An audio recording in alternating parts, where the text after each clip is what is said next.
रंग प्रयोगों की श्रृंखला अभिनयन की इस कड़ी में आप सबका हार्दिक स्वागत है।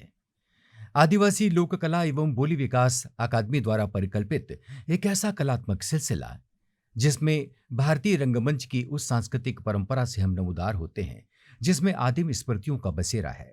सुनी अनसुनी कहानियां हैं, कुछ किस्से हैं, कुछ प्रसंग हैं, कुछ वाक्य हैं। का बबुआ रेलवे कानून बगदल बा का?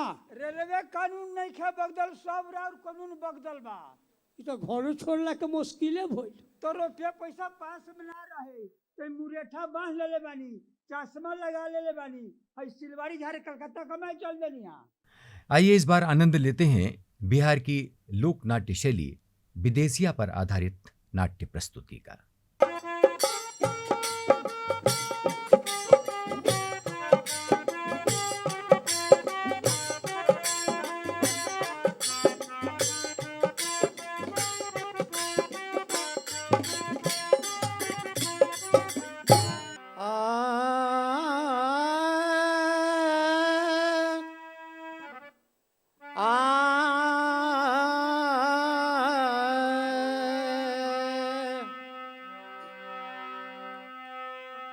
भजन बिना राम के सिंगार कौन काम के।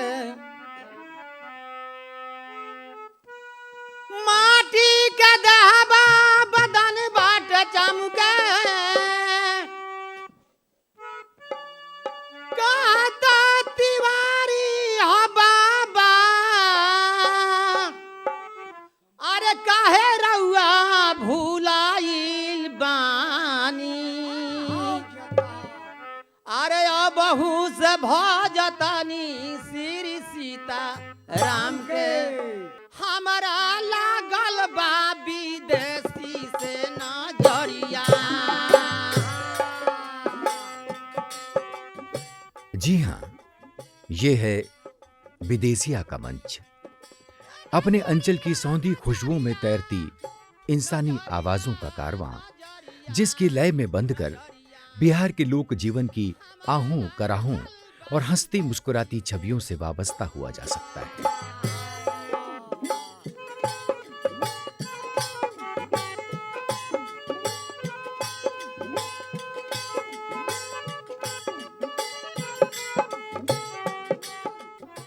रंगमंच की चौखट पर रचा बसा यह कलात्मक ताना बाना कोरी कल्पनाओं से उपजा कथानक नहीं है। यह बिहार के जनपदी जीवन की हकीकतों का फलसफा है। गीत, संगीत, संवाद, अभिनय और नृत्य की आपसदारी में विदेशिया का रूपक जैसे मिथिला की ग्रामीण संवेदनाओं का प्रवक्ता बन जाता है।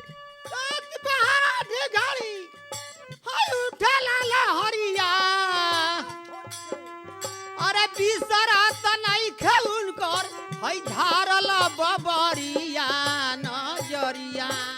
यही कारण है कि अपने मन की पुकारों को सुनने और कहानी के किरदारों में अपनी और आसपास की छवियों को निहारने अपार जन समुदाय विदेशिया के आसपास सिमट आता है।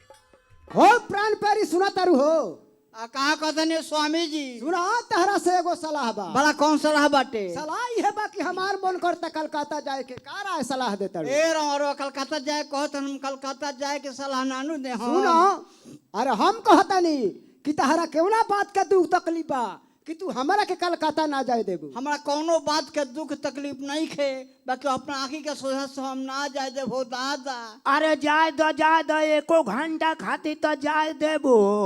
ए हम तोरा से कुछ पूछनी हां ना, हमरा बोलला के फायदे का बा। जा चाहे रहो ना कहो तने।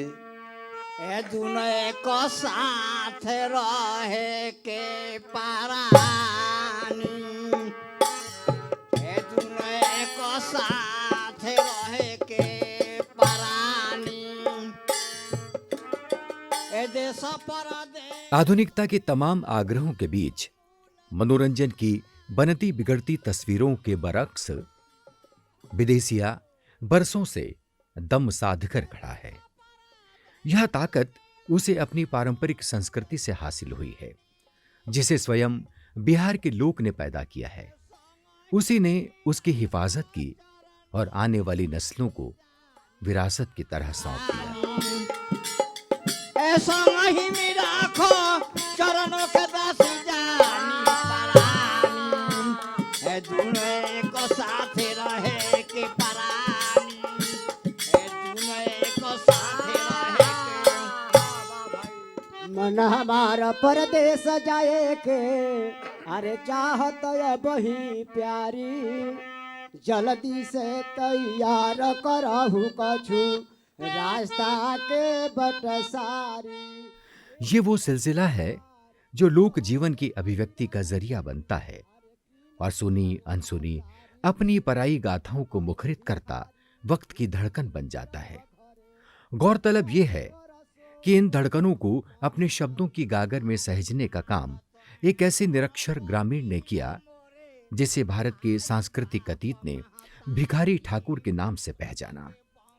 सामान्य कद काठी के इस व्यक्तित्व में ऐसी असाधारण प्रतिभा का प्रकाश था जिसने अपने वक्ती दौर में सामाजिक जीवन के स्याह पक्षों को आवाज की रोशनी दी, रूढ़ियों पर कटाक्ष किया, शोषण के खिलाफ अपने बोल बुलंद किए, बेबस, दुखी, हताश और हारी हुई बिरादरी को जुबान दी। विदेशिया इन्हीं आहटों को थामता एक महत्वपूर्ण सांस्कृतिक अभियान साबित हुआ है। होता हमसे तदभी मत बिसराइए यह शोक सागर धार में कहीं छारी हमें मत जाइए कहते भिखारी घर ही रही के प्राण नाथ बचाइए। परदेश जाई बहे प्रिय घर में रहत निधीर से अरे आंखें से आंसू आ रही है कपड़ा भिंगत है नीर से ए तन मन जिगर से कहत हूँ भगवान रखिए शरीर से आ कहत भिखारी तुहरा संगे आके फगुआ खेला अबीर से। हो प्राण प्यारी सुन तारू अरे और महीना में कहीं रह जाइम बाकी फगुआ के दिना के तोहरे संगे रंग मसाला होई। आया बोरले कहाँ बा 8 महीना तो दिनवे रह गइल बा। अरे हाँ देख हम तोरा से बोलब ते हमरा से बोलिए ना ना हमरा बोलला के फायदे का बा जा चाहे रहो जगबन ना को होतानी ए आंगनाय नंद लागत दुआरा बाधावा बाजत जाए के विदेश रहुआ कबही मत भागी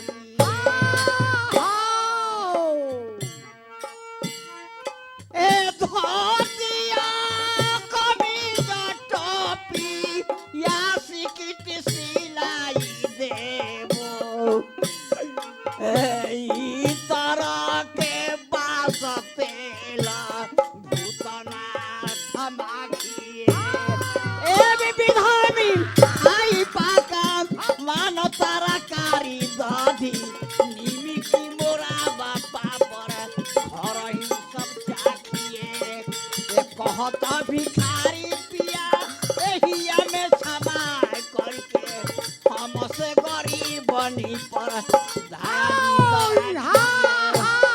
अरे अनेरे नुगोड़ पर फुट फुट गिरल बाड़ू तो तू बेमतलब के छटपटाइल बड़ा कलकत्ता जाए कलकत्ता के कारखाना में सगड़े ताला माराता आई कलकत्ता छटपटाइल बान जाए जगबन ना को होतानी सुना था तू हमरा के नहीं जाए देबू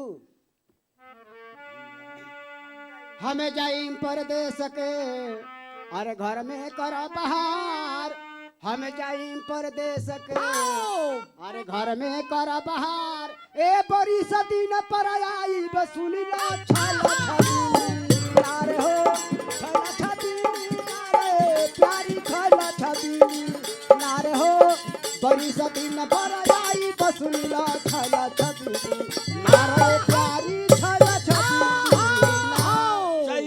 परदेश के घर में रहा बकेल चल जाइबा परदेश के घर में रहा वकील हाँ कहे भिखारी कैसे चली है बिनुआ जान के रेला स्वामी बिनुआ जान के रेला कहे भिखारी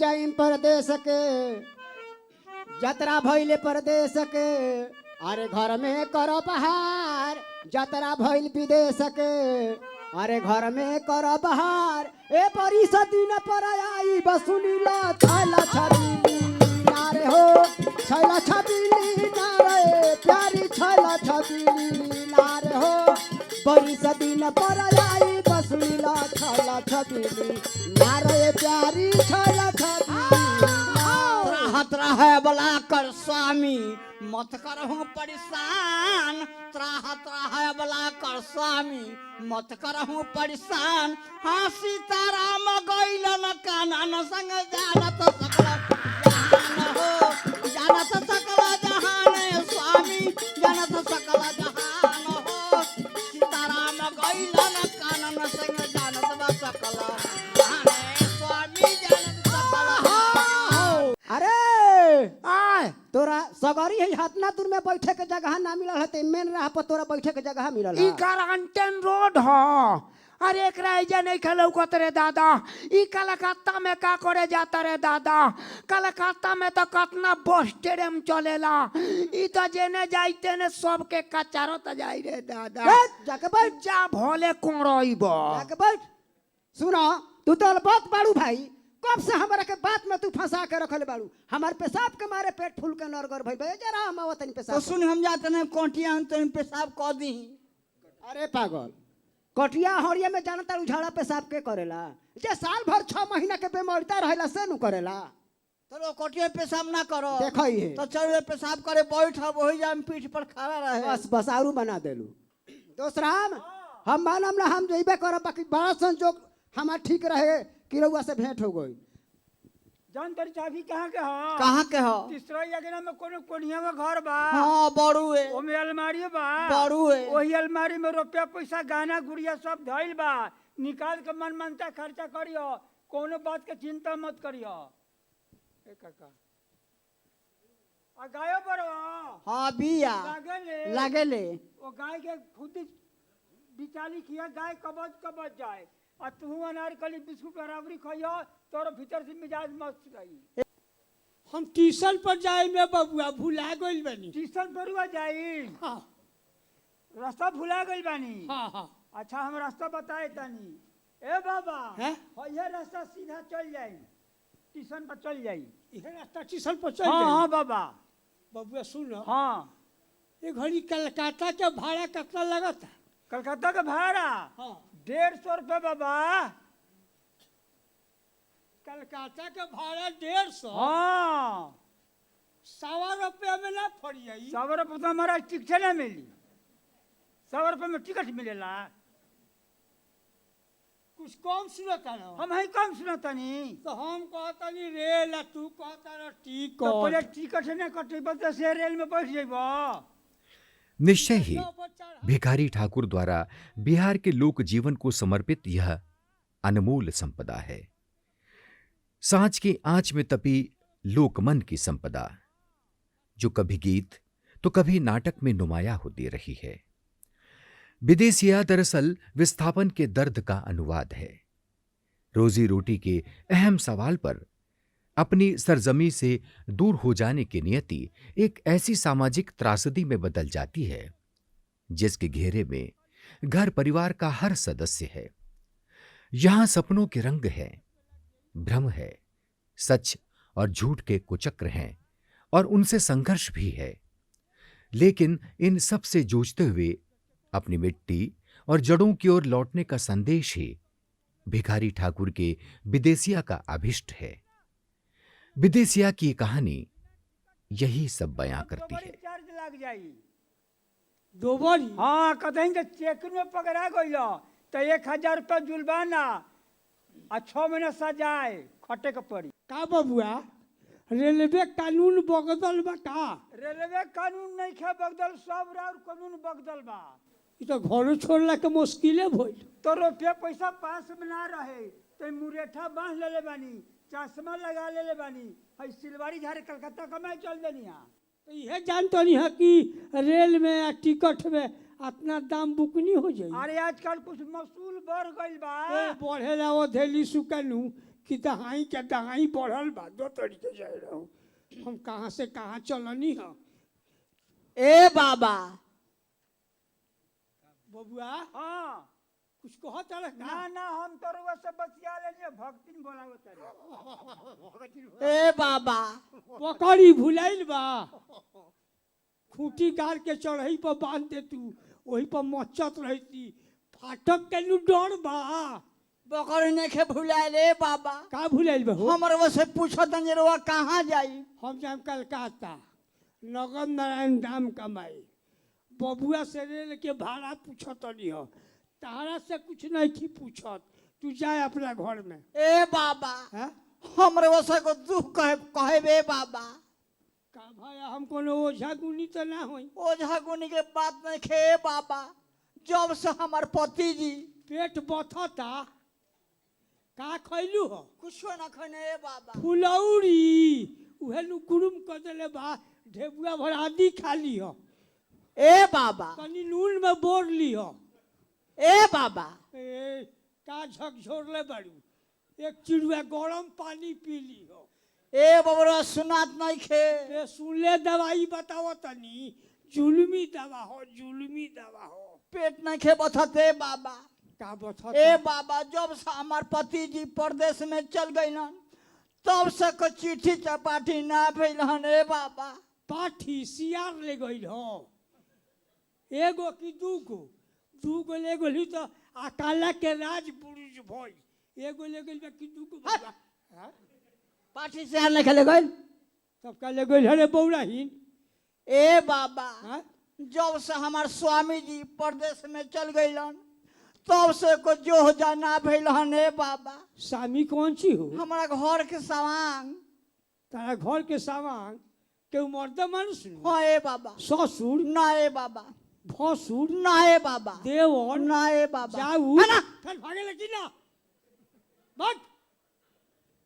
कहेले कि घर के सामान आए खाली कहेले कि के हुए ना।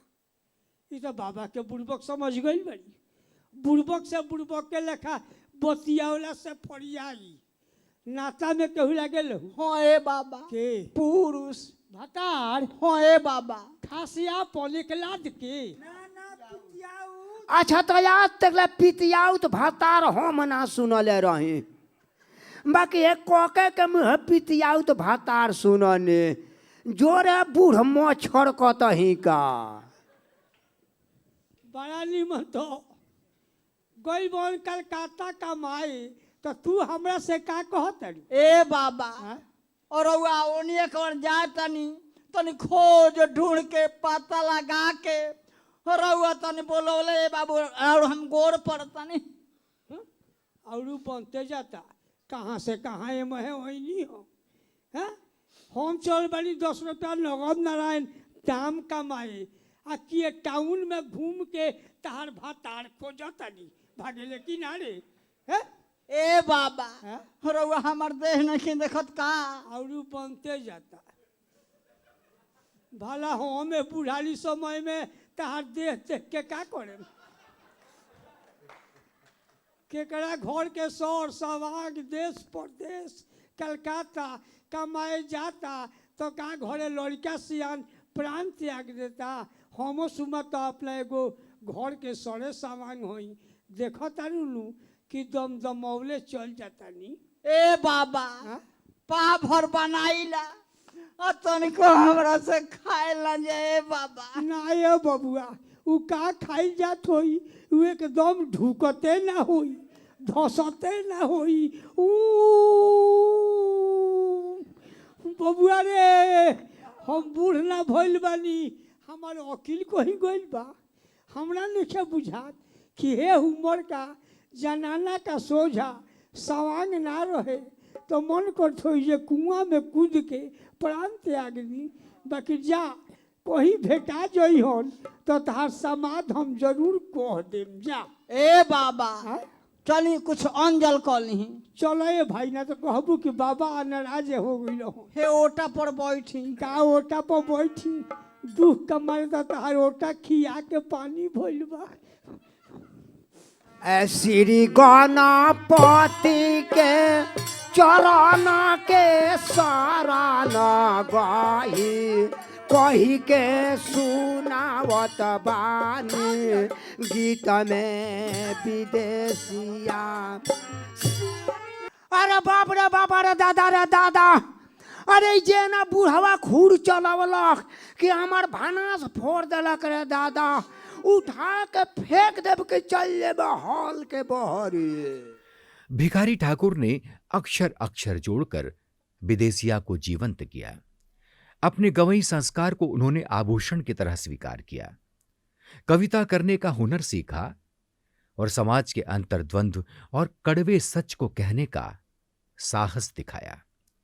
यही बेलोस अभिव्यक्ति उनके नाटकों की भी पहचान रही। उनके यह बेबाकी और सरलता उनके नाटकों के पाठ और प्रस्तुतियों में या गीतों में प्रवेश करने के लिए कई द्वार खोलती है। बिना संकोच या बिना किसी बौद्धिक अभ्यास के उनके रचनाओं के भीतर उतरा जा सकता है। वे अपने नाटकों में मानवीय प्रपंचों की लीला रचते हैं। किरदारों के मन का विज्ञान पढ़ लेने का अद्भुत सामर्थ्य उनमें दिखाई देता है। कहाँ जइब भैया लगाओ पार नैया, ए मोर दुख देखिला नितर से बटोहिया।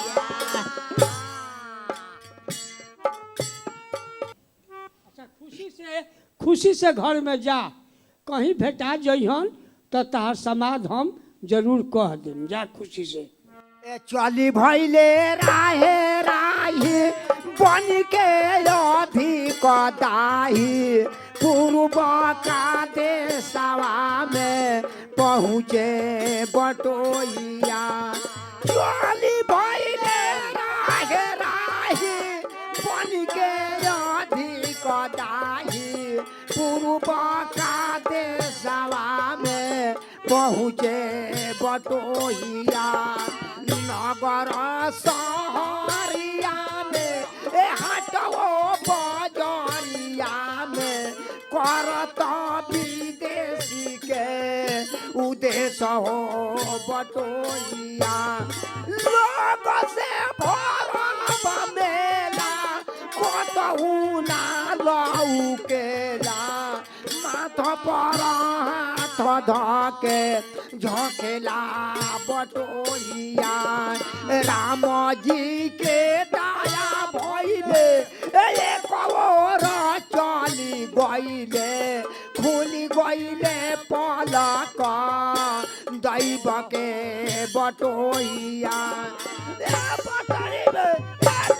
साथ खेलता रहनी साथ सनमुख पड़ेला नजरिया बटोहिया। चिन्ही कर मने मने होई गइले धने धने, प्यारी के खबर कहे लगलन बटोहिया। सीताराम जय सीताराम जय सीताराम जय सीताराम जय सीताराम जय सीताराम जय सीताराम जय सीताराम। सुनिला विदेशी बात कैला तू बहुत घात, अरे बहू से चेत दिन दुनिया विदेशिया। है तोहार कुल वंती नारी रोआ तारी फूका फारी, ए काठी के तू डारी दे तो कुआं में विदेशिया। ए ध्यान धके पति कर फेकरी कर, अरे मनी बिना फनी तो बेहाल बा विदेशिया। है खेल तार जुआ स्वार छोड़ी कर घर द्वार, आ घर नी लोटत हऊ घर में विदेशिया।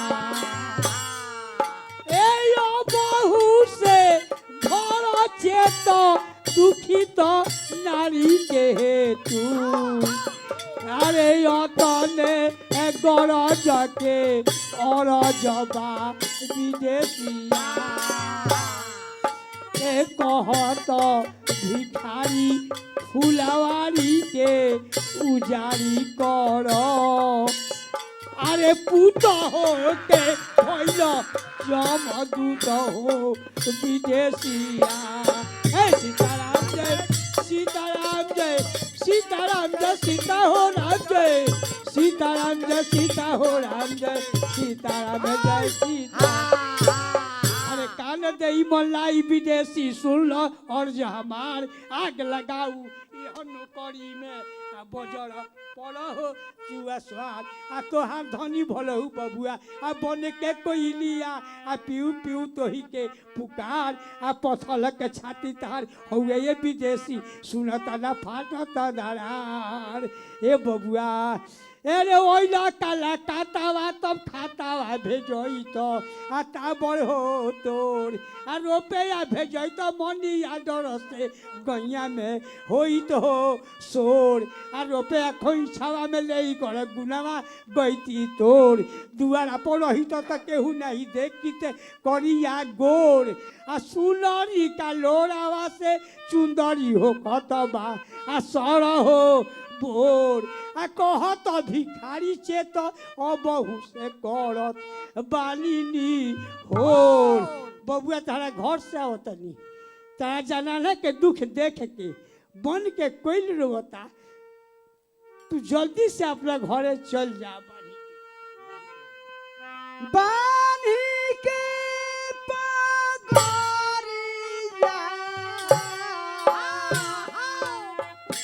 रगरिया माचावतार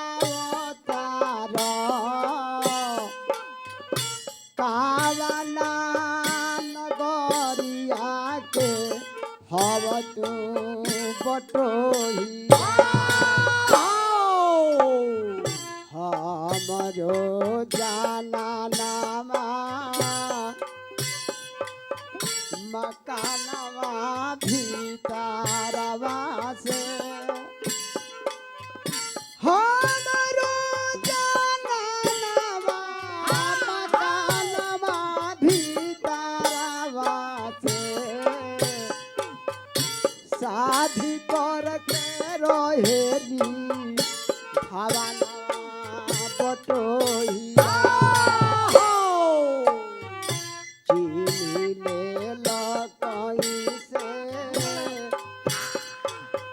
बताब हम जई से तू चिन्ह लेला कोई से बताब हम जई से तू जानिया मकनिया भीतर के बटोहिया सीताराम जय सीताराम जय सीताराम जय सीताराम जय सीताराम जय सीताराम जय सीताराम जय सीताराम एक काया पूरा घर हउए पानी से बनावल गौए ए अचरज कथा नाम हो विदेशिया अरे हई हम बटोहिया लागल जब मोहिया तब अरे जोहिया लगाई कर विदेशिया ए तोहारा जनानवा के मानवा लागल बाटे अरे कबया के देवदारा सनावा विदेशिया हाय पियऊ पियऊ रोट तारी गोरे नहीं हई काली अरे सावर बरन प्यारी धनिया विदेशिया ए माथावा के बड़ावा भमारावा समान बाटे अरे मुहावा दीपाकावा बड़ तबा विदेशिया ए फुलावा सरिस जगदीश जी बनवल न अरे पति के वियोग रोग भारी बा विदेशिया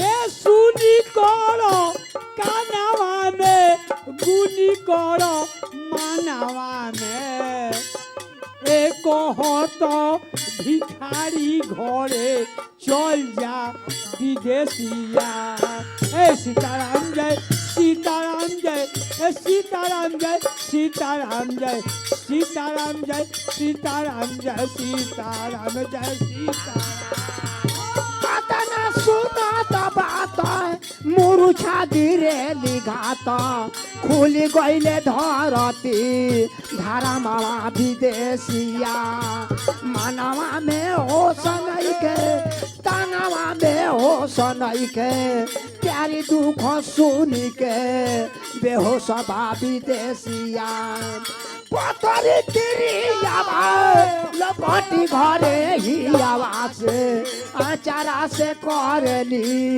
दयाल हो विदेशिया ताको तारे आँख खोली मुँह से नया आवे बोली गिरिजा धरा के पूछे रंडिया विदेशिया सीताराम जय सीताराम जय सीताराम जय सीताराम जय सीताराम जय सीताराम जय सीताराम जय सीताराम बबुआ घबरा के गिर गइलो सब कपड़ा तो लेटा कौन चीज से झाड़ी एक आध गो ईटा उटा एजा हो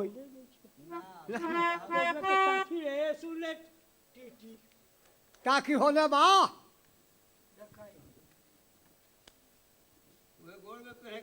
है बाबा गोल में पहल जाला ओए रउआ है बबुआ निमन ताखी किनले पर जूना कुजूना बधार में हरवाही में पाभर सतुआ घोल के जल ठीक है सतुआ घोल के पिया बैठी बैठी बाबा रुआ आइल बन तो हम जेबे करब बैठी बैठी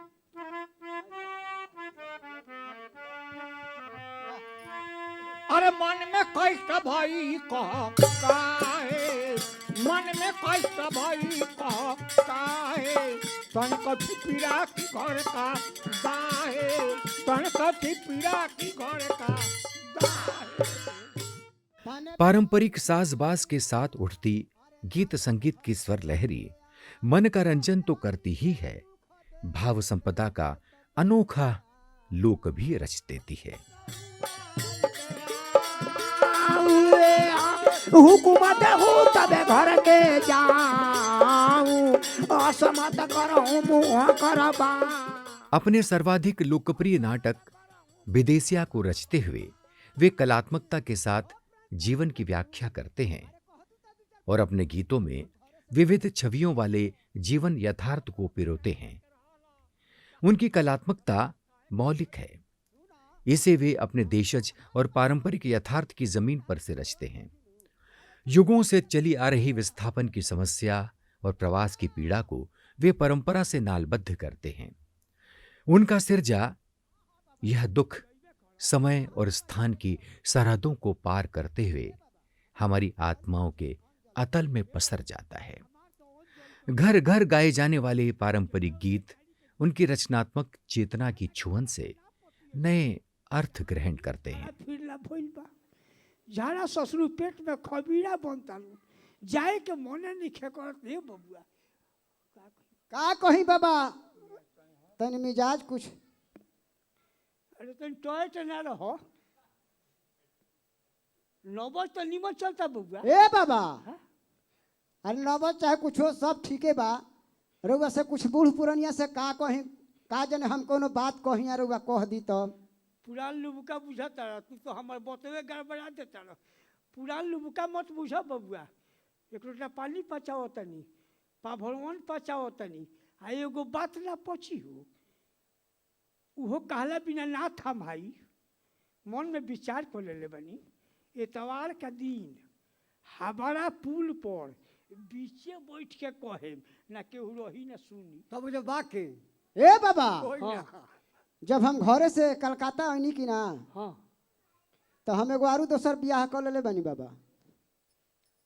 ये जा हाँ बाबा, बियाह पीले बड़ा। हाँ बाबा। वाह रे भाई वाह वाह वाह वाह। चतुर बेटा के काम हो कि जहाँ दुखड़ा धंधा करे जाए तहाँ कुछ हाथे लगा ले। जिंदगी में कुछ बा, खेल लो, खा लो, भोग लो, पिलोस लो। बाकी ऐसा के चौमास ढी लो, घरे तहरा बड़ा काम काज बा। बेजेर ए ओई के हो? अरे तू भीतरे ना रह, तू का पीठ पर चढ़ल बाड़ू। बे कोई ना जीव धकर धकर करताटे। आई भोकर भोकर के भइल ए बाबा, उहे नु जाना नवा है जेकरा से बियाह कइले बानी, उहे होई उहे है, खास खास उहे है। हटा दिया कमजोर छोड़ो देखे दो। ए रो तानी ना घरे लड़का रो थइहन तो सुना हो हाँ हाँ बाबा कहीं। बाप रे बाप, अब हमले अकाल पड़ गई। लड़का भइल बा। एक सतत चौकन्नेपन के साथ भिखारी ठाकुर अपनी रंग भाषा के लिए विदेशिया के मंच पर कौतूहल, लय और गति जैसे सम्मोहन रचते हैं। चुहल और व्यंग्य के साथ पुरुष के दंभ का उपहास उड़ाते हैं। भिखारी ठाकुर एक ऐसा संसार रचते हैं जिसमें भविष्य की स्त्री के कदमों की आहट बहुत साफ तौर पर सुनी जा सकती है। काली माई बना के 5 बरिस रख दी है नु तो शहर बसा देबे बबुआ। ए बाबा, अरे ई सब शंकर भगवान के देन है। शंकरो जी तोरिए जई है। एकदम एकदम परमेश्वर नाथ के कृपा तोहरे पर भइल बा। ए बबुआ बड़ा फरहर देखत बाबा फरहरे के चलते तो हम इनका से बियाह कर लेनी। हे तो टुआनी के नाक पटले बिया रे भइया बा। अब बड़ा रहनदार देख ओहो कहते बानी, कोई का ताल भइल। रहन के मारे तो एकदम ही भरा रह बाड़ी। बिगड़त है।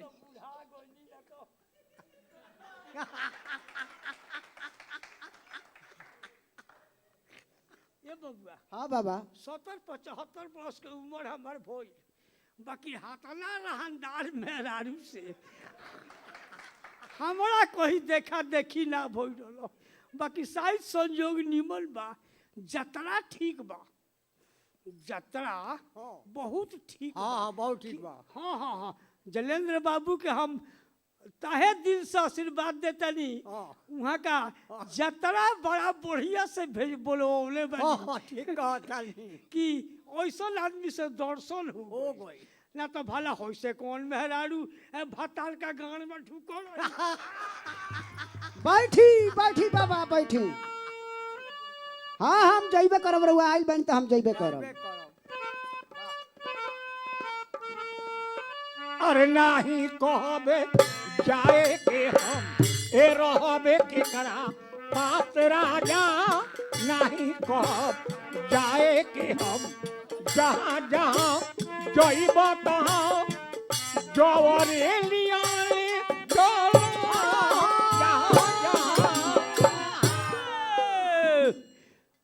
जौरे का तू साहबाला जइबू, ओजा तहार काम नहीं खे, तू एजा के काम देखो।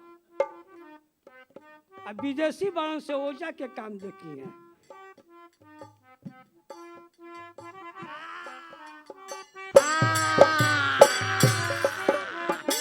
ए जहाँ जहाँ जइब तहाँ ए जवरे लिया ले चलो माई भाई छूटल आखिर ए भइल उपहार। कहबे जाए के हम उपहास तारा के उपहास के करी हो, तारा के उपहास करी से अपना घरे रही।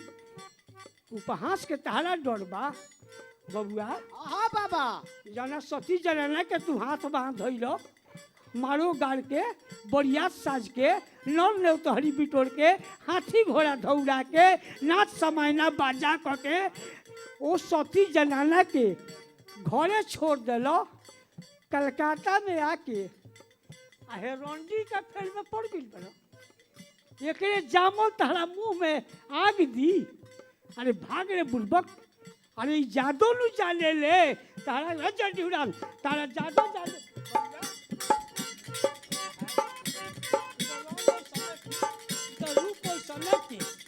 दवासा वैसा के आई कर मम्मीला वैसा बैठी बैठी बाबा बैठी। अरे जिया तो हमें न पैबा पाछे खानी मोहे खैबा ए जिया तो हमें न पाछे खानी मोहे खैबा पर देवे अबहिला के गर्दन में पाप राजा नहीं कहबे जाए के हम प्राण त्यागबू होशियार होके गंवार बनल बड़ू प्राण त्यागे बबुआ विदेशी हाँ बाबा। बियाह होला तो मारो गड़ालो मारो में बालू धरालो मालूम होला जे उ बालू ना हुवन उ जलवा मई हुवन ऊपर से जौ चाहे धान धरालो मालूम होला जे कच्छप नारायण हुवन ऊपर से कलसा धरालो मालूम होला जे कलसा ना हुवन उ समुद्र हुवन समुद्र में विष्णु भगवान रहलन कसैली डाल दिया जाला विष्णु भगवान का जौड़े लक्ष्मी रहेगी पैसा डाल दिया जाला आम के डंटी जौन कलसा में करके रखल जाला मालूम होला जे कमल के डंटी होवन विष्णु भगवान के नाभि से कमल मालूम होला जे कमल के डंटी होवन ऊपर से जौ के ढकना में रखल जाला मालूम होला कमल के फूल होवन ऊपर से 4 मुँह होला दिया बड़ाला 4 मुँह के कर हो ब्रह्मा के ब्रह्मा का सामने विष्णु के सामने गौरी गणेश के सामने सारा पंच के सामने जौन सती जनाना के हाथ बाँध धैल उ सती जनाना घरे छछनत दिया आ कलकत्ता में आके आ हेरंडी का फेल में पड़ गई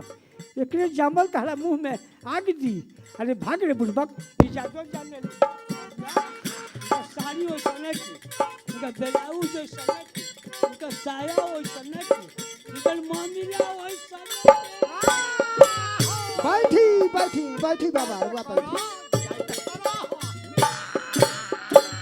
अरे तिरिया के ए बोध होई पत कसे धर्म कोई ए तिरिया के बोध होई पत कसे धर्म कोई। इस प्रस्तुति को देखते हुए यह महसूस होता है कि संगीत का ताना बाना केवल आनंद पाने का साधन यहाँ नहीं है, बल्कि जीवन के समस्त तनावों अंतर्द्वंद्वों की अभिव्यक्ति का माध्यम भी बनता है।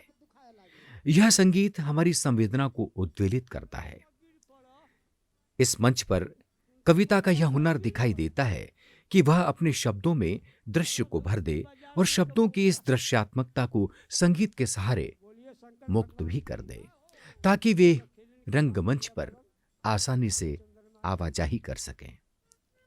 फरवरी में राष्ट्रपति पुरस्कार दिल्ली में रामचंद्र माझी का मिलल बा जौन की 92 बरस के उम्र हो गई और अखिलन के काम कर रहा बड़न। कहत भिखारी नाई कहत भिखारी चुगला सबसे जनावत बाटे कहत भिखारी चुगला सबसे जनावत बाटे कहवा के तू पागल ई बोही मार हो गइल बाबा हाँ मार हो गइल हो बाबा बड़ी मार हो गइल बाप रे बाप मार के मारे एकदम ढीमेला गइल बाड़न।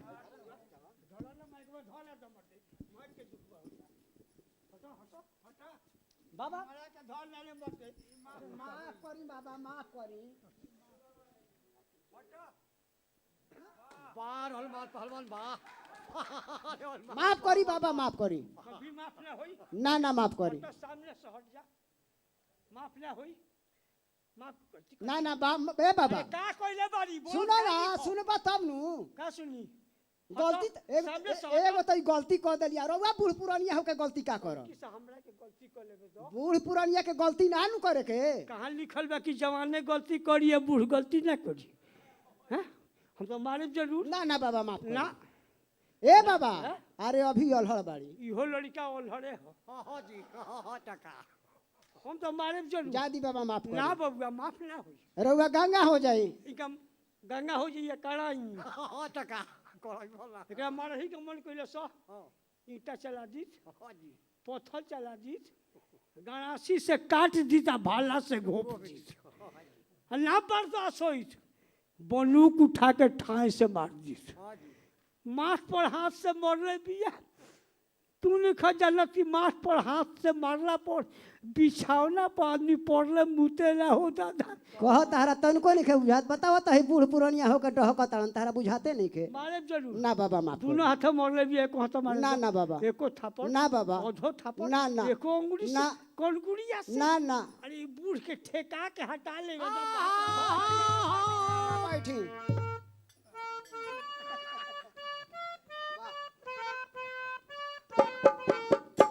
प्यारा तोहे जाने न दई अरे प्यारा तोहे जाने न दई ए जो तुम चाहो को कहूँ को जाना जो तुम चाहो को कहूँ को जाना देहु प्राणो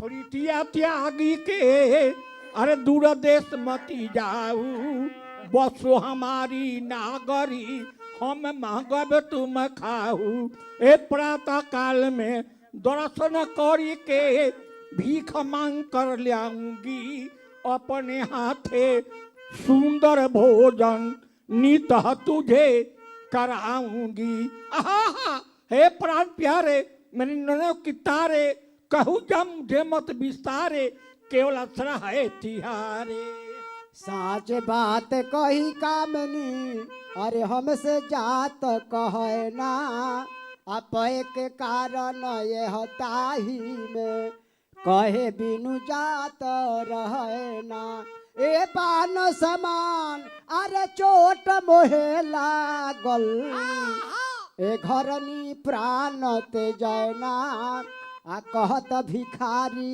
ये ह दुख भारी अरे हमसे जात सहना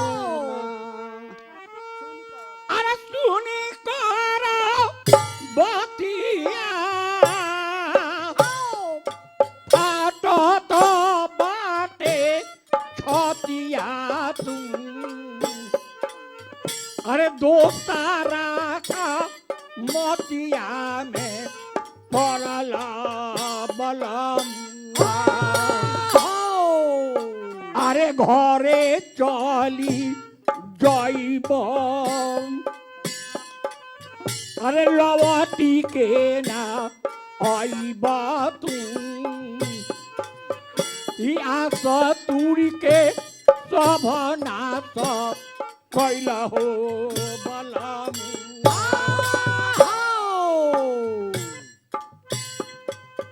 अरे जइब भवानावा पढ़ानावा त्यागी देहबे पाका जानो जानी के कहानावा बलमुआ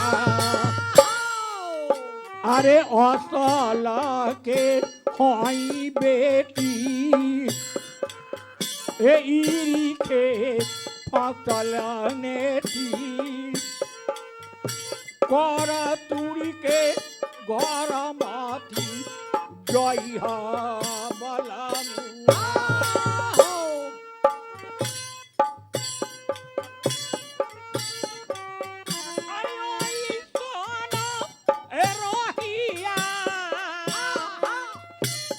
पहिया के देखी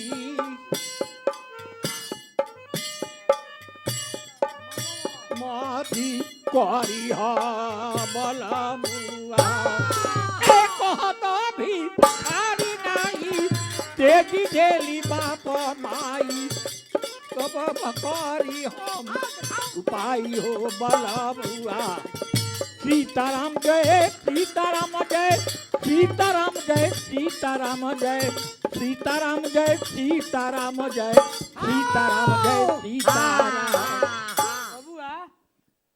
साहब को न चाहिए जो सड़न से निकाल दे, केहर को न चाहिए गजंतर देखी भटके, दाता को न चाहिए जो मंगल को काज करे, पंडित को न चाहिए जो अक्षर देख भटके, वेश्या को न चाहिए जो गाना में लाज करे, सूर को न चाहिए जो समर देखी सटके, नारी को न चाहिए जो अवर से स्नेह करे, चातुर को न चाहिए जो पातुर संग अटके, काया से काम जात, गांठी से दाम जात, नारी से नेह जात, रूप जात अंगते, उत्तम से कर्म जात, कुल के सब धर्म जात, अपने मति भंगते, रंग रंग रति जात, ईश्वर से प्रीत जात, सज्जन से प्रतीत जात, मदन का उमंगते, सुरपुर के बास जात, भक्ति के निवास जात, पूर्ण हु न साथ, गणिका प्रसंगते, इहो मुड़ी दुल्हाद्रस जैबे कर जा। अरे हट जा फौजिया चल जा फौजिया करा दे हम। अरे हट जा फौजिया। बाबा चोट का लागल है? चोट नहीं खेला गल नो? रंग श्रृंगार में संगीत की महत्वपूर्ण भूमिका यहाँ दिखाई देती है। यहाँ शास्त्रीयता और शुद्धता का दबाव नहीं है, वह लोक संगीत की पारंपरिकता में नए रस भाव की संभावना पैदा करते हुए हमें जिज्ञासा और प्रश्नाकुलता के पास ले जाते हैं। भिखारी ठाकुर का संगीत लोक कंठ में बसा कभी न थकने वाला संगीत है, जो उनके नाटकों की विषय वस्तु से जुड़कर लगातार नया बना रहता है।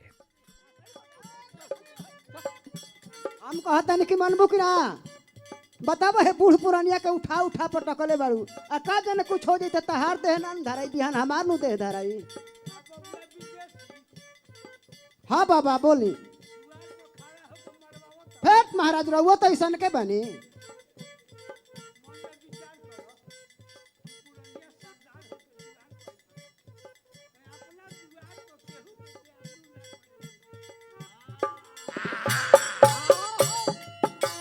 हमरा से बेसी चटाका न होइबा, हमरा से बेसी चटाका न होइबा, सिखा मत मोहि के। ए चल जा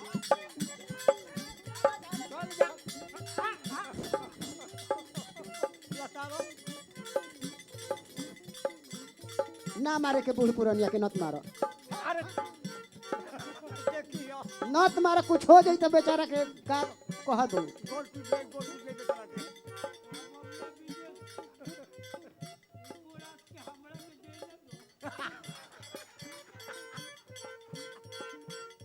बाबा रहुआ बूढ़ पुरानिया होगा नी नान वैसे कहे के ह।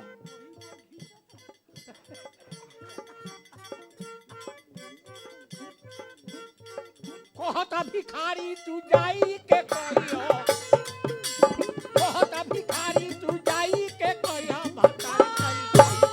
हट जा फजत, चल जा फजत करा दे हम तोके, हट जा चल जा फजत करा दे हम। अरे हट जा फजत करा दे हम। अरे बौराहीन तहरा जाने में भलाई छो के बुराई ना कोई नहीं हो, ऐसा ऐसा लंगटा का फिर ना पड़े के ओकरा कुछ बा है। उ तो एगो पान के दुकान कोइले बा, चप्पल जूता बेचेला है, एगो गुमटी रखले बा तो ओमे केहू बैठबे न करे है। आ तू कोनो धनी के धके चाप, तू धनी के धल आ पूरा नोट के बिछौना कर ना रे बुढ़बा पहिन का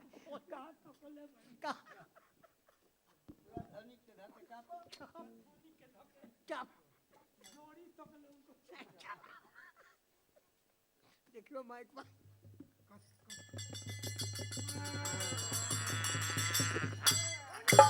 लो जा परान तो छूटल बुढ़वा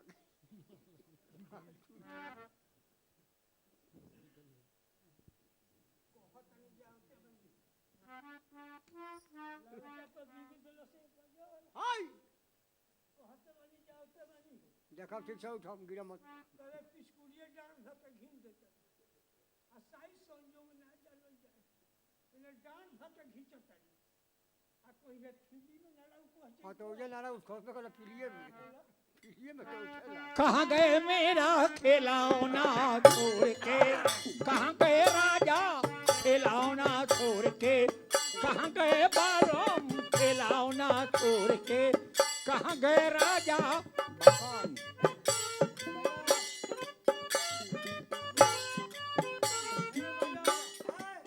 गइलन हम विदेशी के बात कहते नहीं। अरे विदेशी गइलो ए हो चौरास्ता पड़ल हंस से करा के कहते नहीं। और रंजिया के जोड़े रहन हाँ हाँ रंडिया के जोड़े ही नरेवा पर गइलो गइलन अपना आँख से देखला समाचार छै हैं? कइलन ना तो बारो नहीं धई ये बजा गइलन बात निमन ये भई जबगे गोजी तो गिर गई। अरे बाप रे बाप, अरे कपार हमार फोड़ देलन गोजी से रे दादा। अरे बबुआ रे तोरा लाग गइल का? ए बबुआ आओ बैठो। ए बजा बात निमन ना भइल ना ओहो ऐसन मरद का देह पर तो बम फेंकवा दी। ए विश्व बा- विश्व बाबा, ए ए बेचारी के रो वाला शराब पहल हाँ। सब रउआ देह पर पड़ी हमरा देह पे एगो काहे पड़ी? काय सब रोवे पर परबे करी जतना जना हॉल में बड़ा सब जना का पड़ी। हमारा के बचा के कहियो हम जे बैठल बानी। बैठो यही जे बैठो ना हम तरह के बचा देते नहीं। ए बजा वाला विदेशी गइलन तो जास हमनियो दोनों देवर भौजाई के कोनो बात के गम नहीं। बारे देवर बा ए बजा वाला वाह देवर विदेशी के घमंड नौकरिए पर नु हमार नौकरी ना लगी ए बाबा हैं? राव तो कलकत्ता में नौकरी धइल बा खटाल में गोबर गोबर काढ़े के ए हां बजा वाला नौकरी लग जाई हां चूड़ियादार कुर्ता सियाई सेन गुप्ता धोती किनाई वाह जी वाह हेमे पहने के मौगा किनाई। हो जा हाँ अब भौजी के हैया ड्रेस रहे दिन साड़ी किने में एकदम पियर दग दग वाह ब्लाउज सिवाय में उजर धप धप वाह जी वाह माथ में का रिगन किने में एकदम बुढ़िया की करिया कुछ को वाह जी वाह साया सिवाय में एकदम लाल भभू का वाह भोजपुरी भाषा हो देश विदेश में मांग बा लाल होके तो एकदम पियर होके तो दग दग उजर होके तो धप धप लाल होके तो भभूका उजर होके तो धप धप ये बाजा वाला उहे ले लोई खे दोनों देवर भौजाई रिक्शा कॉल लेम सन आ सिनेमा देखे चल जाम सन आ एके हाली ओ अरे हो जा लगे देखो मार मार को गिराई रे ये बाजा वाला घूम के आए नु दोनों देवर भौजाई के गाना होई एगो रिक्शा पर एगो हारमोनिया लेके लिए अरे हाँ काहे के काय के आय ए बाबा ए भाई का हारमोनिया ढोल ढाल गाल बा बजाओ बजाओ बजाओ ओके अरे लाली लाली ओठावा से लाली लाली ओठावा से अरे बरसे ला ललैया हो की रस चुएला हमारा ए भौजी का ए बोलिया में रस चुएला हो की रस चुएला। और होगा बाबा अरे तेरे मन के गंगा ओ मेरे मन की यमुना था तेरे मन के गंगा ओ मेरे मन की यमुना था बोल भौजी बोल संगम होगा कि नहीं बोल भौजी बोल संगम होगा कि नहीं। ये सब होई बाकी बेचारी के बाबा। दुख देख के ए बाबा हमार तो जीवे तो लिया गइल हो दादा।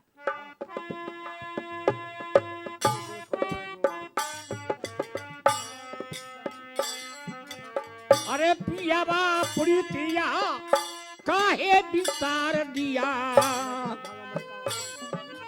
अरे पियावा प्रीतिया काहे विस्तार दिया नाने से जोड़ के कहाँ गए राजा ना छोड़ के कहाँ गए राजा ना छोड़ के।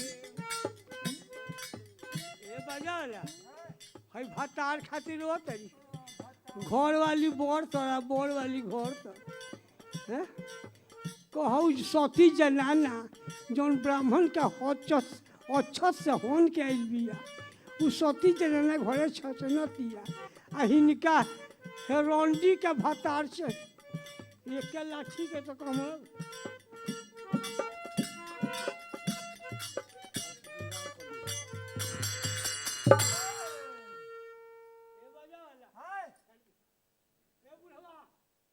बुढ़ावा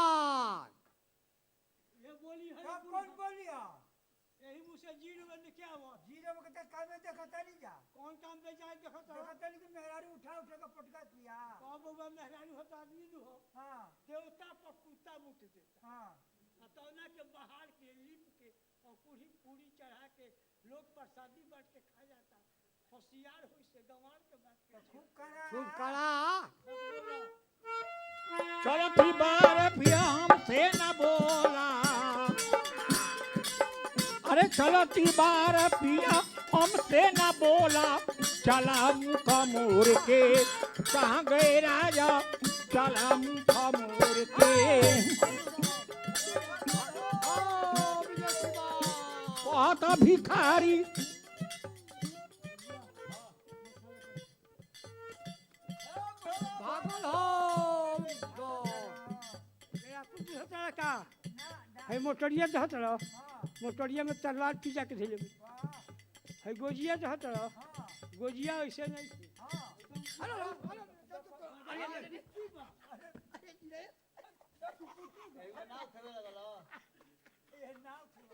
हो गुप्ती सादा सदी ना हो एकदम बहुरावल बा ऐसे कालो से ना डर लगे जे जुड़ा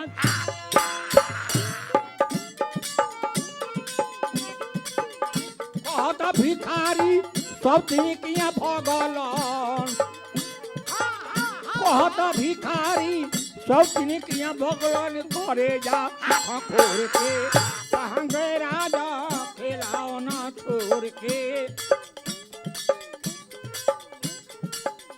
बहुत भिखारी सब तिनकिया भगलन, बहुत भिखारी सब तिनकिया भगलन करे जा खोर के कहाँ गए राजा खिलाओ ना छोड़ के, कहाँ गए राजा खिलाओ ना छोड़ के, कहाँ गए राजा कहत भिखारी सब तिनकिया भगलन, कहत भिखारी सब तिनकिया भगलन करे जा खोर के कहाँ गए राजा खिलाओ ना छोड़ के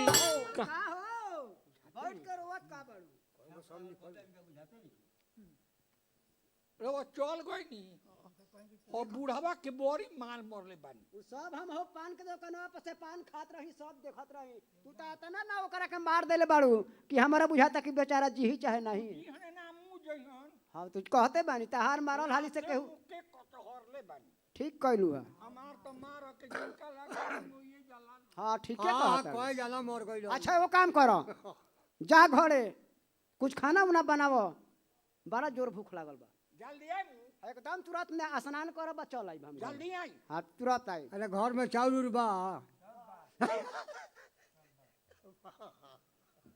अरे विदेशी कहाँ गया ना अरे नहाय गइला ना तूने हाय के फरे बारू उनका गांव को जौन हो बुढ़वाई रहे नटूरा का दोनी को के मती फेर देले बा वो अब ना आई हन हाँ ये बारी वाला अरे बा ठीक बात बोल रहल बानी 4 दिन से उनकर बोली हमेशा को बोली निकलत रही तो जाय दी कोन त हमरा कोनो कम बा काहे अब दूर ए जे हम जाता ना रहे जे की रह सूजी कहलुआ खई है ए जे रह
कहूँ आ दूर हो तोरा से हंसी का कोई नहीं रहो तो हमार 245 में घर के किराया बा के देगा भाई घर भाड़ा हाँ तो घर भाड़ा हमारा से तो तमन ना हो जाना आदमी से रो घर भाड़ा तो तमन कैले बनी वो आदमी से मांग ले हमरा से के बोली यार तो तू ये बाड़ी में ना रहत रहू आ दूर हो रे हरे हजारे रहत रही तो हमरा से तो बात ना चलो चलो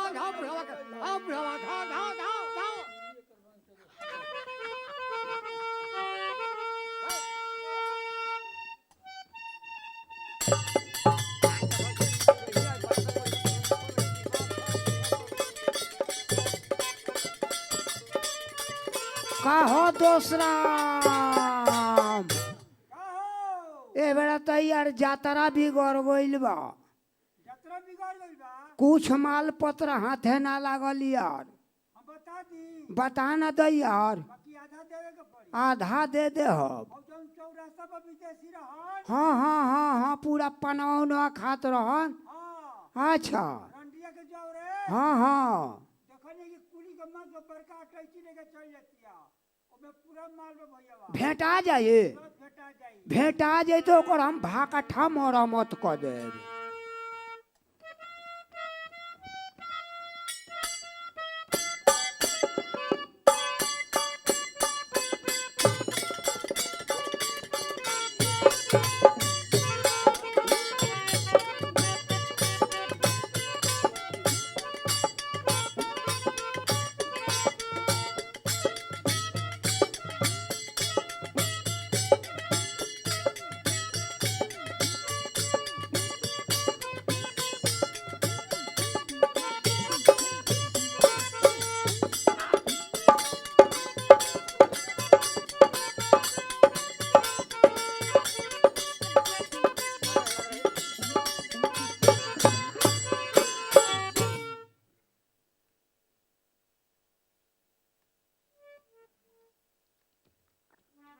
दोसराम हाँ अरे मर्दे लेके जैसे देखा तानी के केहू नहीं खेलो कहत अरे तो चल गई चल गइलो अब अच्छा तो चल गई लोग नो हाँ तो ठीक बा तब तारो कुछ बाकी बा का हमारा घर दुकान के सब सामान बाकिए बा तारो दुकान के पैसा बाकी बा सब सामान के हमारा पैसा बाकिए बा अरे तो धो के मांगे ना उनकरा से ए विदेशी हाँ विदेशी हो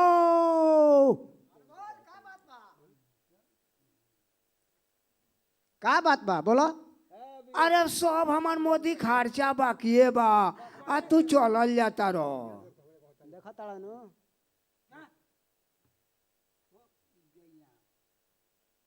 सब पैसा हमार बाकिए बा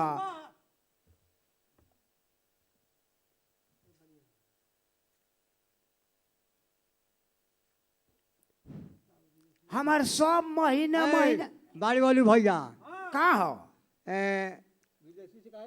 विदेशी से काहे झगड़ा रुपया किलो बनी आहा दादा हाँ अभी सब हमारा महीना बाकिए बा ते जान नहीं खा हाँ हाँ विदेशी जब बरन की ना हाँ ये अपना जनाना के घरे भेज दलो अच्छा आइयो भागल जाता रहो हाँ हमर 245 रुपया घर के किराया बा अरे मर्द सब पैसा हमार मोदी खर्चा पैसा सब पैसा हमार बाकी बा तोहर दुकान में पैसा हाँ सब मोदी खर्चा पैसा बाकी बा एको पैसा हमरा मिलल बा हक मांगा ए विदेशी भैया हाँ बोला का बात बा अरे बाड़ी वाली भैया कहत हन का तोर घरे जाता नी घरे जातनी का बात बा अरे मारे हमार सब पैसा मोदी खर्चा बाकी बा एको पैसा हमरा मिलल बा महाराज हम राउर दुकान का पैसा कहाँ खर्चा बा खर्चा बा बाकी बा एको पैसा लेखा मिलल बा लोकर से बोला के सब हम पूछी। अपना नौकर के हर महीना में हिसाब करके पैसा भेजत गइल बनी राउर जमा होत गइल हाँ बा। ठीक बा पैसा भेजत गइल बानी बाकी हमरा पैसा को पैसा मिलल नहीं के और अपना लोकर से बोला के पूछ ली ए चितकाबर हाँ अरे व्यापारी वालू भैया के आ मोदी भैया के कुछ पैसा का बाकी रह गइल बा? एको पैसा बाकी नहीं खे हम तो सब महीना महीना उनकर जोड़ के दे देले बानी सुना है भैया हाँ हम अपना नौकर से बोला के पूछ लेनी हाँ। कहता कि उनका एको पैसा बाकी नहीं खेरुआ जाई वो कहता कहते बा हम चितकाबर से पूछ लेते नहीं चितकाबर आए अरे जौन मोदी खर्चा पैसा हमार बाकी बा जौन दुकान के हमरा मिलल बा हो सब बाकी हवा जाके मांग लो तो हम तो कहते नहीं कि झूठ तो बोला ना साल के 15 जा सुना विदेशी भैया हाँ बोला वो तो कहते कि सब पैसा बाकी बा जाके मांग लो कपड़ा खोलो एक काम करो और सब कपड़ा खोलो तो पहले आ जा आए काय झगड़ा लगल बा रे का हो ते तो सामने मोदी के दुकान में हमरा गइल हाँ कहलस कि मोदी हमरा का 5 किलो आटा जोख के दो आटा कठौतिये में जोख के देल रहन कि ना आटा हाँ बैमान गाला कोट चंडाल हो तैयार कहीं का देले बड़ा पिसाना लिखले बड़ा आटा ऐसे उतार लागता घाटा अच्छा, जाए दे। बात बोलता है हाँ अच्छा आटा या पिसान के छोड़ एक काम कर सूजी बा चाउर बा चीनी बा तेल बा पैसा देबे नु तेल के? तेल? हाँ तेल कौची के कौची के कहली कि देख चितकबरा आज करुआ तेल और आ गइल बा से नया टीना के तेल ले आइल बानी बेदाम के छपरा से 100 टोला महला बेदाम के तेल ले गइल हा अगर तोरो मन हो के बेदाम के तेल ले जाए के तो ते बेदाम के तेल ले जो तो ते बेदाम के तेल ले गए तो पैसा ना देबे बोल हो का लिख देले अरे तो बड़ा। हम लिखब ना रे तब बेला बड़ा बेदाम के तेल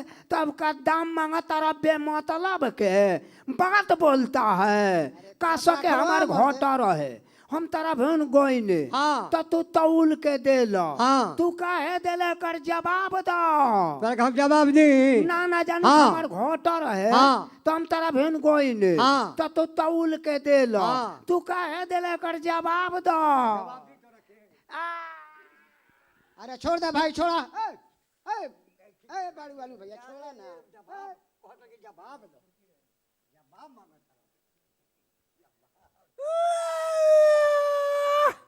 का भाई रे पड़ा निकले निकले भइल बा अब कैसन बा अब ये घोट गोइने का बड़ा आए तोरा कुछ बुझात नहीं खे का देसी जबर नहीं कि ना हाँ अपना जनाना के घरे भेज दलो घर है हां यो भागल जाता रह ई हो जाता रन आधा तभी 100 महीना मन बाकिए बा तोरो महीना बाकी 100 महीना बाकिए बा के मांगना रे आ का हो हमार महीना फरियाद अरे आए तोर महीना का फरियावे के बारे तोरा नाम से तो हम हर महीना में तोरा पैसा हिसाब क के भेजत गइल बानी तोर अरे महीना का बाप रे फरियावे बाप के रे बा दादा रे दादा अरे सब हमार महीना गड़बड़ा गइल हो काका अरे महीना में हमार गाला कटाइल हो काका पूरा चुप रह तोर महीना ना गड़बड़ाई ए विदेशी हाँ का बात बा तार नौकर नौकर ह एकर जोन महीना बकाया बा तोर फरिया के दे दो अरे एकरा के का रुपया हमरा देवे के बा एकर तो हर महीना में एकरा नाम से हम रुपया हिसाब क के भेजत गइल बानी अगर बढ़िया से हम हिसाब करी तो हमरा बुझाला के 2-4-5 रुपया हमरे गिरी एकरा पर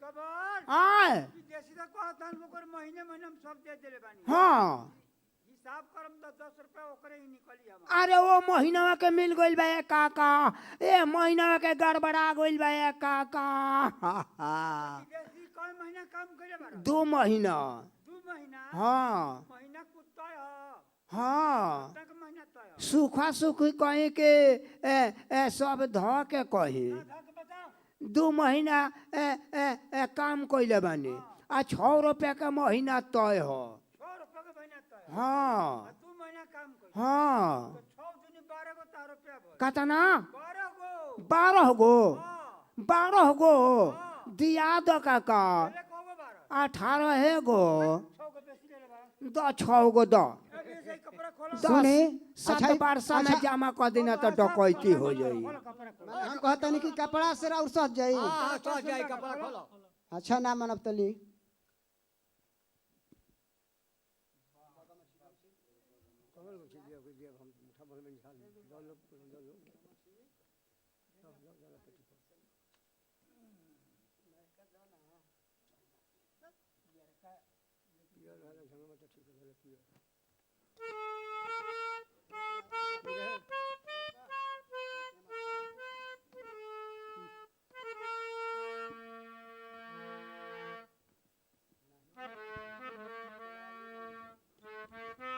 का बहाना करब घर जाके का बहाना करब घर जाके।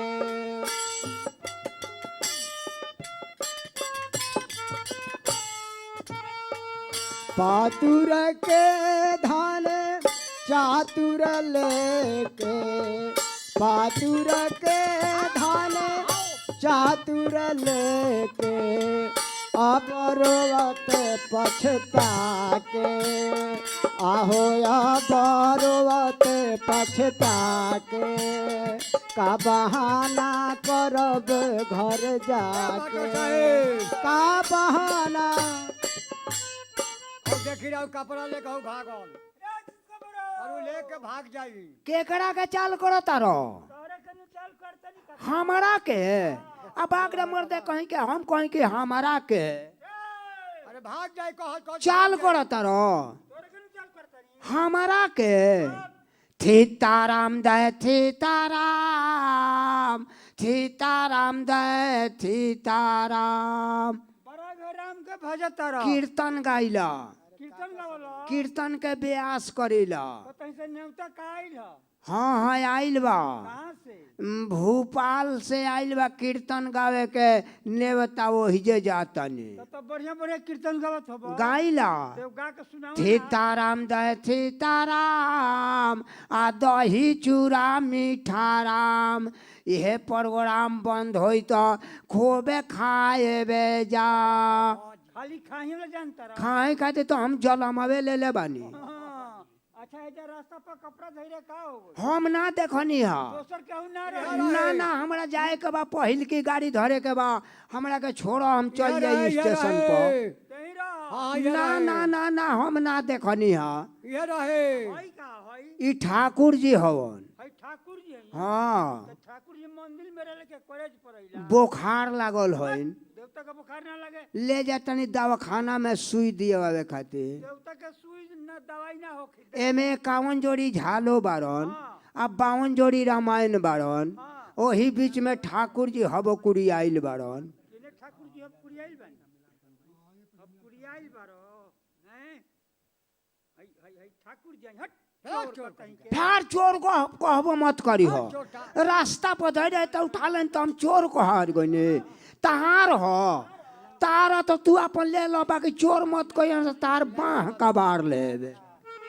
कहता भिखारी भिखार होई गईनी, कहता भिखारी भिखार होई गईनी, दौलत बहुत कमा के, आहो दौलत बहुत कमा के, का बहाना करब घर जाके।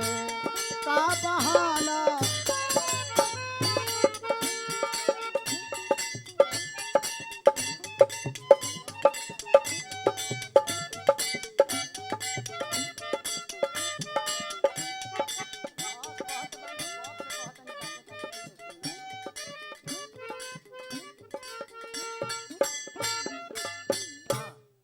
अरे तार दशा का हो गई? हमार दशा का पूछल बानी ये बारी वाला। राउर बात ना मननी। राहता तो के चलियत रही। राहता में डाकू मार के छीन छोड़ लेलन। आऊ कहवा बरो? अरे उनकर हाल का पूछले बारू। और 245 रुपया घर के किराया तो बाड़ी वाला के ना मिलल। दुकान के मोदी का पैसा एको ओकरो ना मिलल। तारा के रात दिन नौकर पानी भर के पियावत रहे, ओकरो को पैसा ना मिलल। उनकर कपड़ा तक छिलिया चल गल अपन दे। अपना दे हां तनी हम के रास्ता बता दे हम चल। आया के रास्ता रोड होके चल जा। रास्ता कौन हाबी दे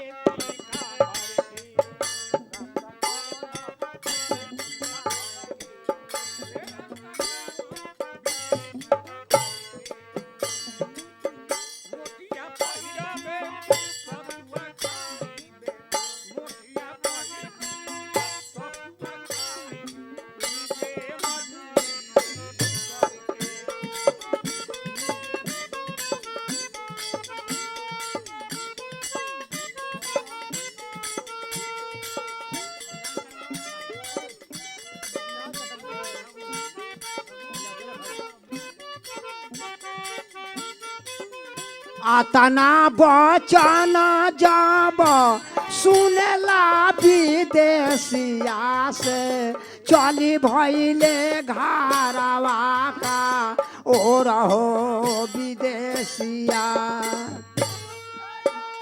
बचन जब सुनेला विदेशिया से चली भैले घरवा का ओ रहो विदेशिया ए घड़ी रात बीतले हो पछली पहाड़वा से दुआरा पकड़ला पुकार हो विदेशिया सीताराम जय सीताराम जय सीताराम जय सीताराम जय सीताराम जय सीताराम जय सीताराम जय सीताराम प्राण प्यारी कवाड़ी खोला हो रोवाली सवारिया हो ए धुनी धुनी छतिया से आइले मोहलिया में चोर हो सवारिया सीताराम जय सीताराम जय सीताराम जय सीताराम जय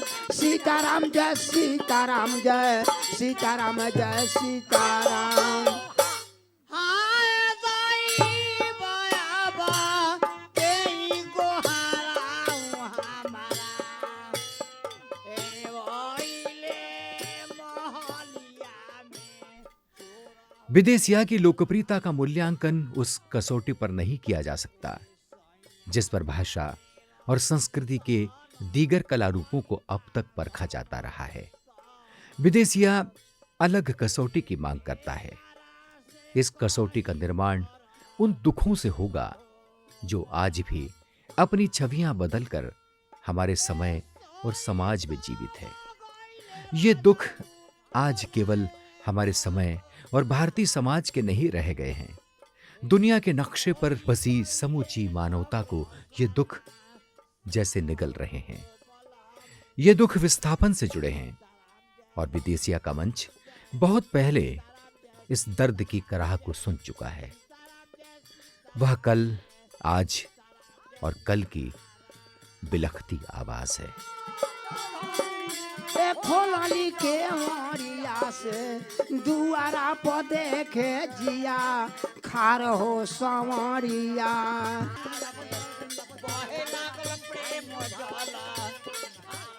आप देख रहे थे बिहार की लोक नाट्य शैली विदेशिया पर आधारित नाट्य प्रस्तुति का। अगले अंक में एक बार फिर भारत की रंगमंची परंपरा के कुछ अनूठे पहलुओं के साथ आपसे हम मुखातिब होंगे। नमस्कार।